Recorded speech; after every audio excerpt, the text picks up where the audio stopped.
There was a big kerfuffle by the DeSantis team who were very upset that the media, the Associated Press, and all the networks called the race within 35 minutes of the polls opening. Now, let's be clear, though, about what happened.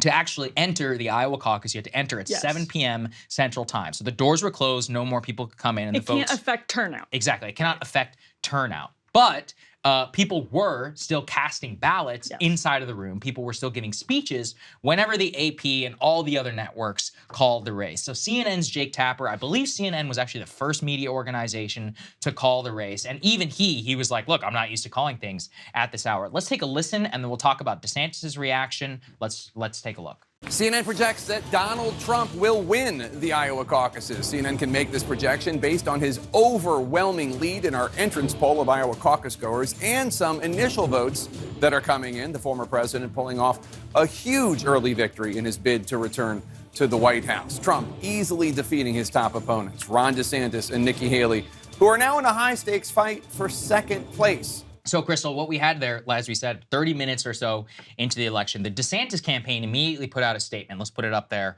on the screen. They say it is absolutely outrageous that the media would participate in election interference by calling the race before tens of thousands of Iowans even had a chance to vote. The media is in the tank for Trump, and this is the most egregious example yet. And there were some further comments that he made there on cable news. So, Krystal, first I want your reaction. What do you think about the point that they're making of, like, listen, you guys called this race when people are still counting ballots? Like, yeah, you know, you're not stopping anybody from entering the polls, but the people have their phones. They can look down and see the race called literally before they have even called a vote. What do you think?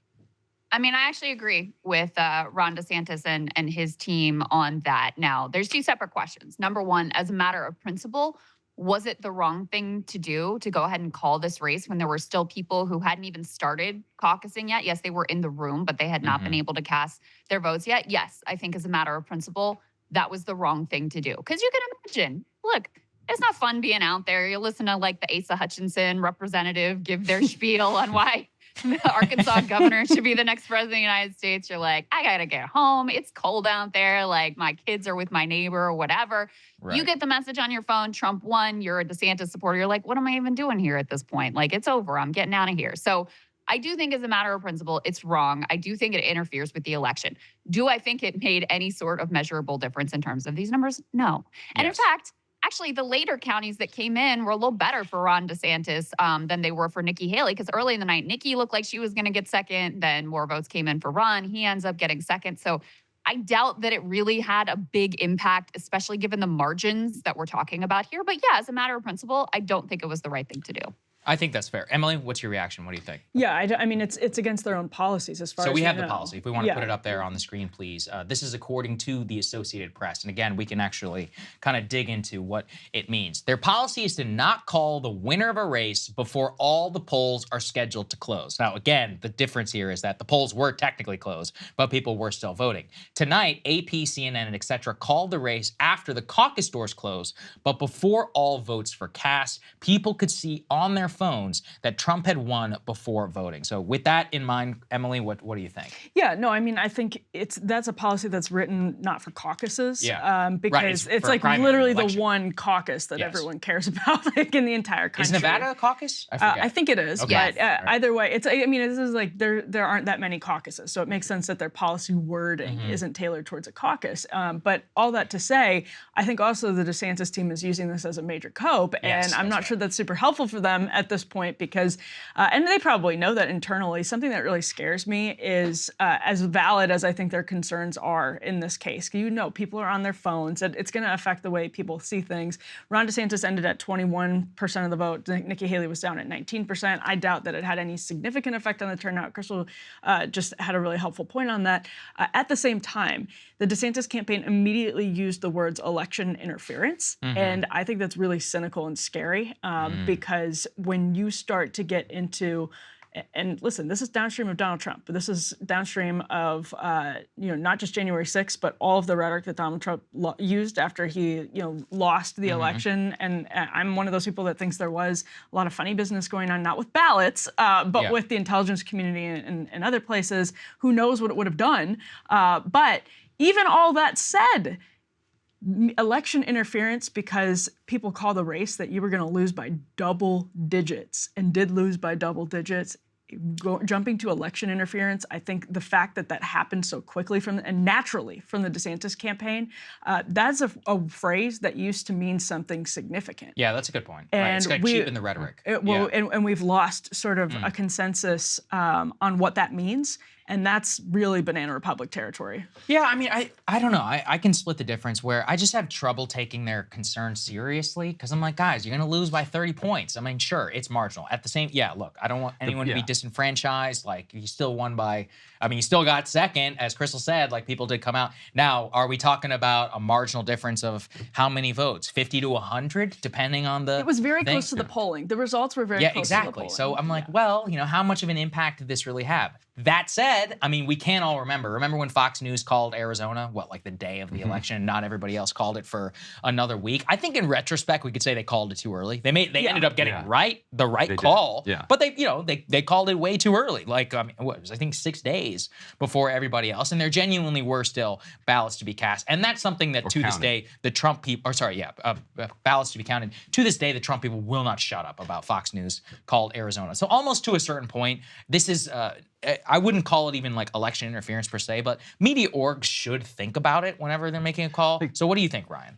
The principles, I think Krystal's right on the principle. They should change their policy. They should make sure that they don't announce anything until the caucuses are closed. The only other thing I'd say, though, to Ron DeSantis' complaint, every single caucus goer who walked into a gym anywhere in Iowa knew ahead of time Trump was going to win. That's right. So they got a breaking news alert that Trump had won. They knew already. Right. It was a fight for second place. And they were already in there. They could even see. I mean, this is the thing about Trump a caucus. was going to win, and they still you have went. to stand. I think, Go ahead, Krystal. I disagree. I disagree. I think you underestimate the level of delusion that people can have. I mean, there were like Vivek supporters on Twitter yesterday who thought he was going to come from behind. The polls were underestimating him and whatever. True. So maybe you're right. I don't think you can get into voters' heads and say they knew going in. And we have to think the reason it matters to talk about the principle and rather than, did it affect this particular outcome is because if this is now the standard, that they can call it the minute that they think they know, even before the votes are cast, well, there are going to be other Iowa caucuses in the future. And they're going to have the same incentive to be, the first out with their calls that media organizations always have. Good point. So maybe it didn't make the difference here, but it could in the future. And let me also make the case sort of against what I just said earlier about I don't think it really mattered.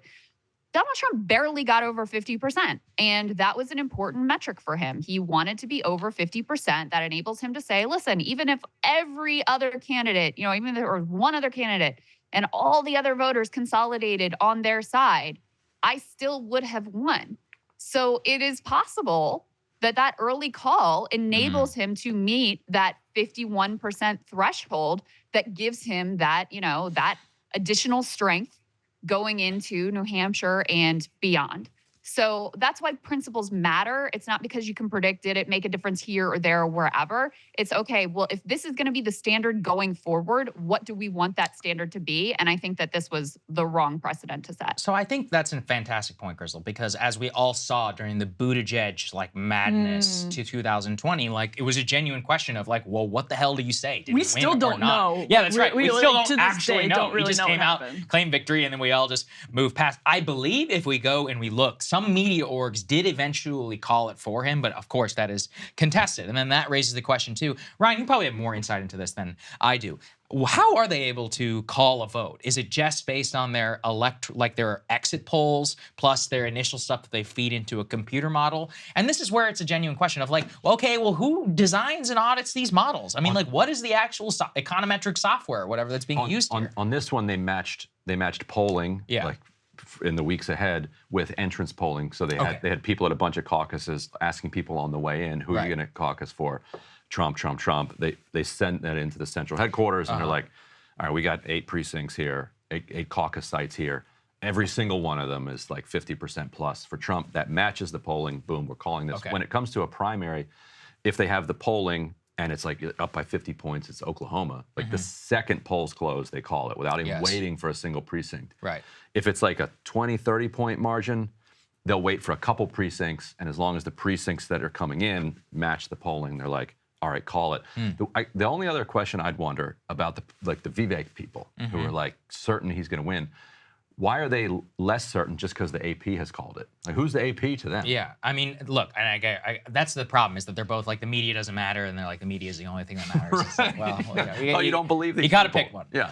But I mean, I think I'm coming around to it. At first, I was a little bit dismissive, but the more we talk it out, the implications, like, look, as Krystal said, 49-51 actually is a big difference because we're all. What is the first thing I say? He won over 50%. Yeah. So clearly maybe it have some impact. I don't know. We're talking about a marginal difference at the end of the day, but margins matter. The only county that Nikki Haley won is by a single vote. So who knows whether that had some sort of impact here. Like, what if she was able to get 5 more votes than Donald Trump? Then I wouldn't say a single. All of these things do have some sort of downstream impact here. And so I guess the reason we should all be hopeful is we don't want questions going into 2024. No. Yeah. As we all were like, Fox News called Arizona. That is still, like I said, a wound that is the deepest for some of these Trump people, even though, Biden did it and eventually. for Fox. Yeah, and for Fox too. Legitimately stopped watching Fox Yes, after like that. thousands of people. Yeah. Now, there's enough boomers who don't know how to change the channel, but that's a whole other conversation.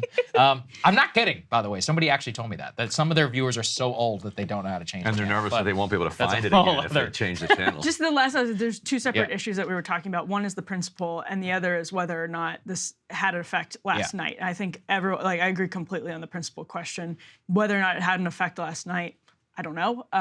But I also think we can all agree that the DeSantis campaign is now using it as a cope. Yes, yeah, certainly. definitely. Almost certainly. One last thing on that.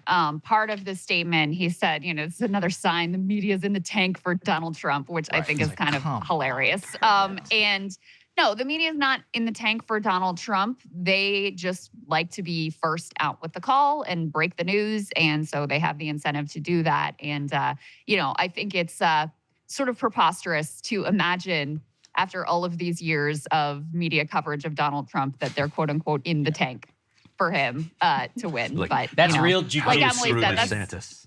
that's sort of some like Vivek level conspiracy, like vote for me to support Trump. Like, wait, what? Hey guys, if you like that video, go to breakingpoints.com, become a premium subscriber, and help us build the best independent media organization on the planet. That's right. We're subscriber funded. We're building something new. We want to replace these failing mainstream media organizations. So again, to subscribe, it's breakingpoints.com.